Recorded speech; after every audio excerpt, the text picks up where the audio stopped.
अब बेटा पहले ये जो मतलब डायग्राम बना हुआ है एग्जाम्पल 3.6 में क्या फाइंड करना आई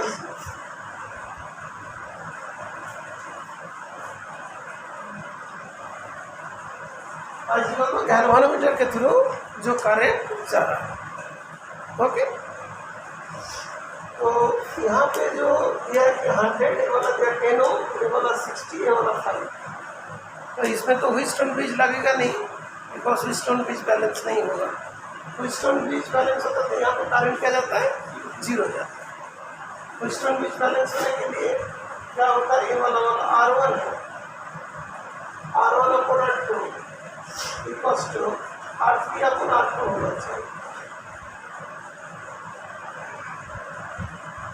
लेकिन यहाँ पे R1 अपॉन R2 इतना 100/10 दैट इज 10 और R3 upon R2 R3 60 upon 5 that is 12।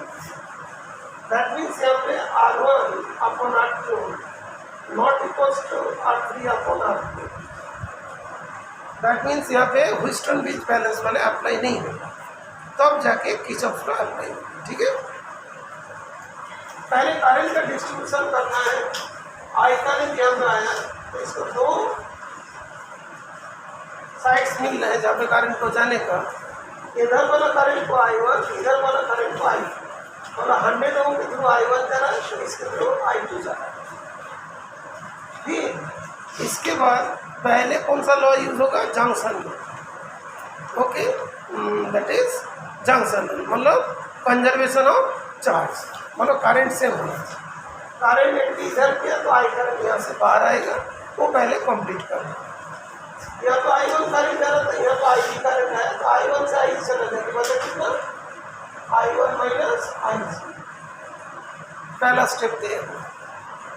उसके बाद एक करंट की डायरेक्शन होगी, इसके बाद यहाँ पे I2 करंट आ रहा था और यहाँ से कौन करंट आ रहा है, IG करंट आ रहा है, तो यहाँ पे दोनों ऐड हो गया। फिर यहाँ पे जा रहा है, I2 करंट आ रहा था और IG करंट भी इसके साथ जुड़ गया। यहाँ पे कौन सी है, I2 करंट आ रहा है और यहाँ पे कितना IG करंट आ रहा है, तो कितना बाहर जाएगा, जैसे दो करंट आया, कौन कौन आया इस पॉइंट में, बी पॉइंट में, दैट इज I2 आया और कौन आ रहा था, IG आया, तो निकलेगा लोड I2 प्लस IG। लेकिन बी पॉइंट जो था, बी पॉइंट में आया था कौन, I1, इधर पे कौन आ गया, IG, तो निकलेगा कौन सा, I1 आया, IG बाहर चला गया, तो I1 माइनस IG। तो पहले जो रूल अप्लाई करना है वो कौन सा, जंक्शन रूल। पहले जो रूल अप्लाई होगा जंक्शन रूल, कितने करंट आया कितने करंट आया। इसके बाद सर्किट में देखते हैं कि यहाँ पे जो करंट आएगा वो I होना चाहिए। तो अभी सी पॉइंट में दो करंट है, एक करंट आ रहा है I2 प्लस IG और एक करंट आ रहा है I1 माइनस IG। यहाँ से जो करंट निकलेगा तो करंट कितना होगा, I1 minus IG plus I2 plus IG cancel हो जाएगा, तब I1 प्लस IG। यहाँ से जो करंट आ रहा है वो कौन सा, I1 plus IG। I1 plus IG किसके बराबर, I के बराबर है। दैट मीन्स हमारा करंट डिस्ट्रीब्यूशन प्रॉपर हुआ। तो अभी तक जो लॉ अप्लाई हुआ वो किरचॉफ का फर्स्ट रूल अप्लाई हुआ। फर्स्ट रूल मतलब दैट इज जंक्शन। कहाँ का जंक्शन अप्लाई हुआ, ए पॉइंट में यूज हुआ, बी पॉइंट में होगा, सी डी पॉइंट में हुआ और सी पॉइंट।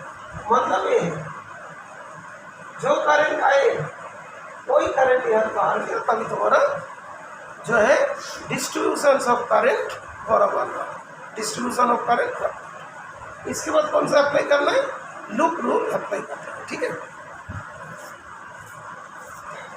अच्छा पहला पॉइंट डिस्कस हुआ था कि करंट का डिस्ट्रीब्यूशन कैसे करना है। उसके बाद लूप लेना है, कितना लूप लेना है वो पहले डिसाइड होगा। तो लूप लेना है, 3 वेरिएबल है I1 I2 I3।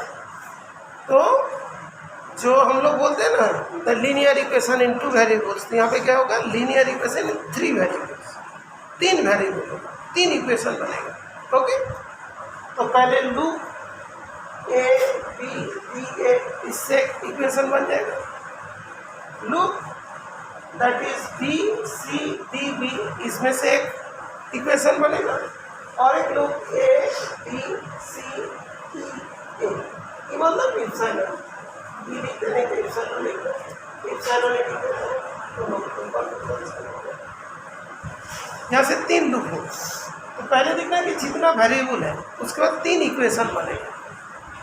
Equation in 3 variables, okay, 3 equation, 3 equation को सॉल्व करके आंसर निकालना। 3 वेरिएबल को 2 वेरिएबल में चेंज करना, उसके बाद फिर आंसर सुनना, ठीक है। इसके बाद लूप का, अच्छा, loop A B D A, थोड़ी देर पहले बताया था करंट का डायरेक्शन और लूप का डायरेक्शन सेम होगा तो नेगेटिव लेंगे। ओके, यहाँ पे करंट का डायरेक्शन ए से बी और लूप का डायरेक्शन भी ए टू बी, तो क्या होगा -I1 इंटू 100। इस जगह पे बी टू डी और लूप का डायरेक्शन भी बी टू डी, तो क्या होगा -IG इंटू 50। लेकिन डी से ए में करंट का डायरेक्शन ए टू डी है और लूप का direction D to A, okay, opposite direction है, that means will be plus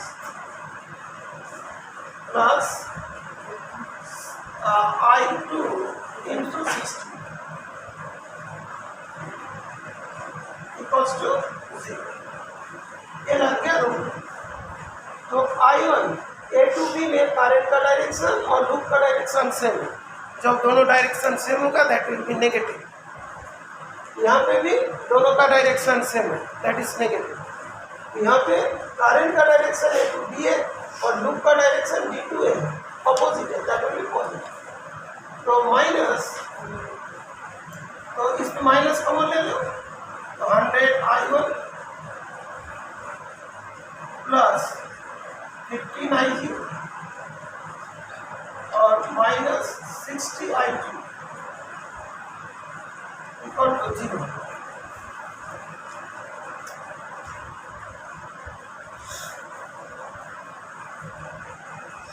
इसके बाद ये वाला इक्वेशन सॉल्व किया कि कैसे माइनस लेते, कैसे करके लूप को डिसाइड करना। दूसरा ये वाला लूप को डिसाइड करना, कौन सा, B C D B, B C D B. B C में करंट का डायरेक्शन कौन सा है, बी से सी के तरफ, लूप कौन सा है, वो भी सेम है, सेम डायरेक्शन।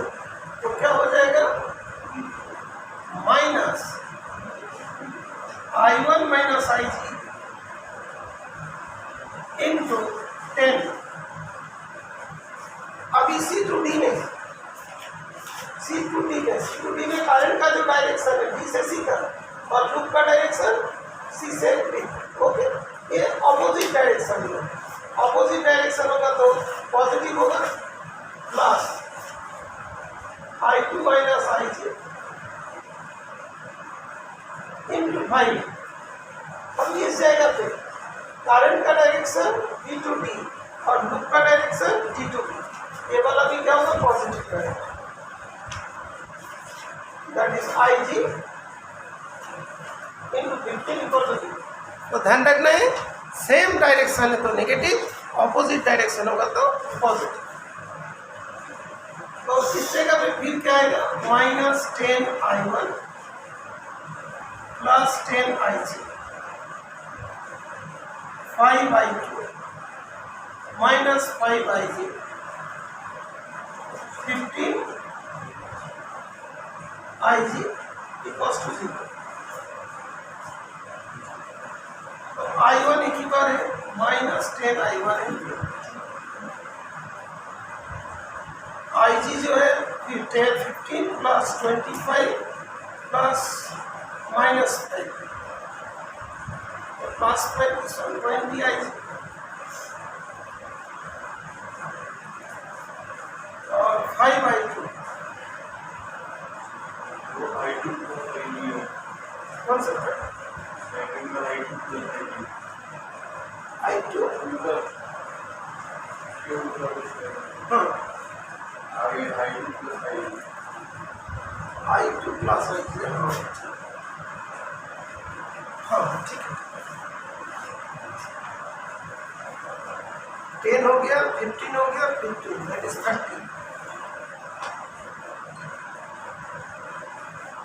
30 आई और I2 कितना 5 I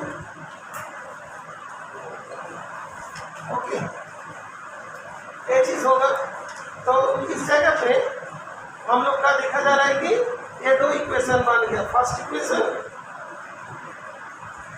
as well as this one is second first and second equation दोनों इक्वेशन बन गया। थर्ड इक्वेशन तुम लोग बनाओगे इक्वेशन को भी सिंप्लीफाई करके छोटे छोटे इक्वेशन बना दिए तो लेकिन ध्यान रखना यहाँ से जब फाइंड करना आईजी इसके बाद लूप अनदर लूप लेना है एडी एडी जो है लूप का डायरेक्शन एडी करंट का डायरेक्शन भी एडी तो सेम डायरेक्शन होगा तो नेगेटिव 60I2 एडी का डायरेक्शन और सेम है minus I2 plus IG into 5 अभी यहाँ पे 10 वोल्ट मतलब इसमें जो तुम्हारा करंट का डायरेक्शन जो है तुम्हारा ई से ए के तरफ जा रहा है ठीक है। तो मतलब क्या है ये नेगेटिव ये positive positive minus negative that will be minus 10 volt plus 10 volt equal to 0। ये वाला हायर पोटेंशियल ये वाला लोअर यहाँ पे क्या होगा पॉजिटिव आएगा। फिर इसको फिर सॉल्व करना है minus 60 I2 minus 5I2 minus 5IG plus 10 equals to 0 minus 65I2 minus 5IG plus 10 equal to 0 तो 65I2 माइनस 5 कॉमन ले लो 13I2 plus IG minus 2 equal to 0 13I2 plus IG equal to क्या होगा